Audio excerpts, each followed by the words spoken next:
Hello every one. നമ്മൾ ഇന്ന് discuss ചെയ്യാൻ പോകുന്നത് ഫിനാൻഷ്യൽ അക്കൗണ്ടിങ്ങിലെ ഫിനാൻഷ്യൽ സ്റ്റേറ്റ്മെൻറ്റ് ഓഫ് കമ്പനീസ് എന്ന മൊഡ്യൂളിലെ ഇൻടാഞ്ചിബിൾ അസറ്റ്സ് എന്ന ടോപ്പിക്കാണ്. നമുക്ക് ടോപ്പിക്കിലേക്ക് പോവാം. Intangible assets. ആദ്യം തന്നെ നമുക്കിതിൻ്റെ ക്ലാസിഫിക്കേഷൻ നോക്കാം. Classification of intangible assets. 1 ഗുഡ് വില്ലാണ്. 2 brands or trade mark. 3 computer software.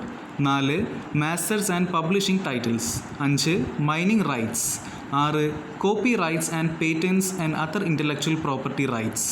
7 recipes, formulae, models, designs and prototypes.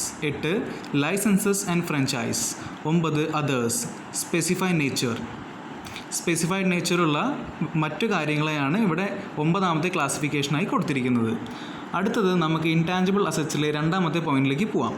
A reconciliation of the gross and net carrying amounts of each class of assets at the beginning and end of reporting period showing additions, disposals, acquisitions through business combinations and other adjustments and the related amortisation and impairment losses or reversals shall be disclosed separately. ഇനി നമുക്കിതിൻ്റെ explanation നോക്കാം. കൂട്ടിച്ചേർക്കലുകൾ, ഡിസ്പോസലുകൾ, business കോമ്പിനേഷനിലൂടെയും മറ്റ് ക്രമീകരണങ്ങളിലൂടെയും ഏറ്റെടുക്കൽ, അനുബന്ധ കടംവീട്ടൽ, അപര്യാപ്ത നഷ്ടങ്ങൾ അഥവാ വിപരീതങ്ങൾ എന്നിവ കാണിക്കുന്ന റിപ്പോർട്ടിംഗ് കാലയളവിൻ്റെ തുടക്കത്തിലും അവസാനത്തിലും ഓരോ ക്ലാസ് ആസ്തികളുടെയും മൊത്തവും അറ്റവും വഹിക്കുന്ന തുകകളുടെ ഒരു അനുരഞ്ജനം പ്രത്യേകമായി വെളിപ്പെടുത്തുന്നതാണ്.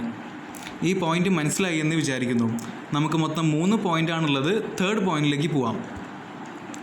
Where sums have been written off on a reduction of capital or revaluation of assets, or where sums have been added on revaluation of assets, every balance sheet subsequent to date of such write-off or addition shall show the reduced or increased figures as applicable and shall by way of a note also show the amount of the reduction or increase as applicable together with the date thereof for the first 5 years subsequent to the date of such reduction or increase.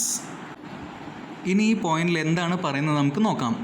മൂലധനം കുറയ്ക്കുന്നതിനോ ആസ്തികളുടെ പുനർമൂല്യനിർണ്ണയത്തിനോ തുകകൾ എഴുതി തള്ളുന്നിടത്ത് അല്ലെങ്കിൽ ആസ്തികളുടെ പുനർമൂല്യനിർണ്ണയത്തിനായി തുകകൾ ചേർത്തിട്ടുള്ളിടത്ത് അത്തരം എഴുതിത്തള്ളൽ തീയതിക്ക് ശേഷമുള്ള ഓരോ balance ഷീറ്റും അല്ലെങ്കിൽ കൂട്ടിച്ചേർക്കലും കുറച്ചതോ വർദ്ധിച്ചതോ ആയ കണക്കുകൾ ബാധകമാണെന്ന് കാണിക്കും. കുറിപ്പ് അല്ലെങ്കിൽ വർധനവിൻ്റെ തീയതിക്ക് ശേഷമുള്ള ആദ്യത്തെ 5 വർഷത്തേക്കുള്ള തീയതിയോടൊപ്പം കുറയ്ക്കുന്നതിൻ്റെയോ വർധനവിൻ്റെയോ അളവ് ഒരു കുറിപ്പ് വഴി കാണിക്കാവുന്നതാണ്. നിങ്ങൾക്ക് മനസ്സിലായെന്ന് വിചാരിക്കുന്നു. അടുത്തതായി നമ്മൾ നേരത്തെ പറഞ്ഞ ഇൻടാഞ്ചിബിൾ അസറ്റ്സ് എന്നതിനെ പറ്റി നമുക്ക് കുറച്ച് കാര്യങ്ങൾ നോക്കാം. അഥവാ ഈ ഒരു പ്രസൻറ്റേഷൻ കൺക്ലൂഷനിലേക്ക് നമുക്ക് പോവാം. Conclusion. An intangible asset is an asset that is not physical in nature, such as patent, brand, trademark or copyright. ഒരു ഇൻടാഞ്ചിബിൾ അസറ്റ് എന്ന് വെച്ചാൽ ഒരു ഫിസിക്കൽ എക്സിസ്റ്റൻസ് ഇല്ലാത്ത അസറ്റ് എന്നാണ് ഉദ്ദേശിക്കുന്നത്. ഫിസിക്കലായിട്ട് അതിന് യാതൊരുവിധ എക്സിസ്റ്റൻസും ഉണ്ടായിരിക്കുന്നതല്ല. അതിന് ഉദാഹരണമായി പറയുന്നത് patent, brand, trade mark or copyright. Business can create or acquire intangible assets. ഒരു ബിസിനസ്സിന് ഇൻടാഞ്ചിബിൾ അസറ്റ്സ് നേടിയെടുക്കുകയോ ഉണ്ടാക്കുകയോ ചെയ്യാവുന്നതാണ്. And intangible asset can be considered indefinite or definite like legal agreement or contract. ഒരു ഇൻടാഞ്ചിബിൾ അസറ്റ് ഇൻഡെഫിനിറ്റോ ഡെഫിനിറ്റോ ആയി കണക്കാക്കപ്പെടാം. Intangible assets created by company do not appear on the balance sheet and have no recorded book value. ഒരു company ഉണ്ടാക്കിയെടുക്കുന്ന intangible assets ആ കമ്പനിയുടെ balance ഷീറ്റിൽ ഉണ്ടായിരിക്കുന്നതല്ല. അതിനോടൊപ്പം തന്നെ അതിന് യാതൊരുവിധ ബുക്ക് വാല്യൂയും ഉണ്ടായിരിക്കുന്നതല്ല. ഇതാണ് നമ്മുടെ ടോപ്പിക്കിനെ പറ്റി നമുക്ക് പറയാനുള്ളത്. നിങ്ങൾക്ക് എല്ലാവർക്കും മനസ്സിലായി എന്ന് വിചാരിക്കുന്നു. Thank you.